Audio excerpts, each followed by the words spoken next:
Alors nous sommes ici dans la halle technologique du département métier de la transition et de l'efficacité énergétique qui appartient à l'UT du littoral Côte d'Opale. Et notre chantier école s'articule autour de la notion d'efficacité énergétique dans l'industrie. Le but étant de fournir aux professionnels des outils, des formations, des savoir-faire afin d'améliorer l'efficacité de la consommation d'énergie dans les process industriels et dans les bâtiments qui les accueillent.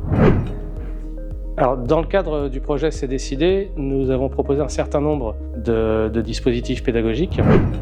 Ici, nous avons donc une armoire qui permet à nos étudiants de s'entraîner à la consignation d'installations électriques. C'est-à-dire qu'on a un certain nombre d'étudiants qui vont jouer le rôle de responsable d'exploitation, de chargé de travaux et de chargé de consignation. Donc sur une requête écrite, parce qu'on suit les procédures de sécurité, il sera amené à identifier ici le circuit électrique sur lequel on doit intervenir, à le repérer dans l'installation, à le consigner proprement en suivant toutes les procédures, y compris de condamnation, de signalisation de la zone.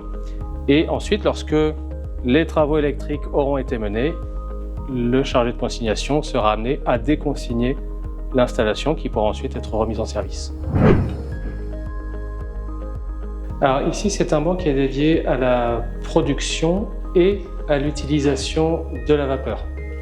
Donc, ce qui permet aux étudiants de se familiariser avec ces procédés et avec également les questions de sécurité qui tournent autour de la génération de vapeur, puisque c'est évidemment un élément qui peut être dangereux. Alors ici, nous sommes dans une salle qui est dédiée au froid. Ici, nous avons un banc donc, de manipulation de fluide.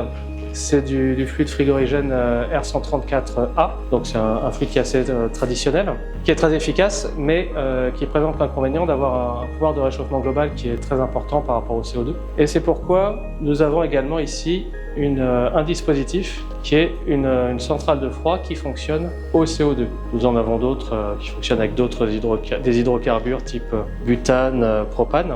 Donc on voit que tout est accessible, tout est visible.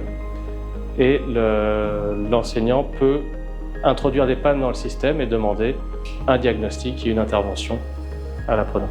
L'essentiel des équipements sont déjà présents dans la plateforme et sont déjà utilisés par les étudiants. Il y aura quelques acquisitions, notamment un banc d'habilitation photovoltaïque, des instrumentations à base de capteurs intelligents supplémentaires. À 95%, le matériel utilisé est déjà en place et déjà mis en œuvre par nos étudiants.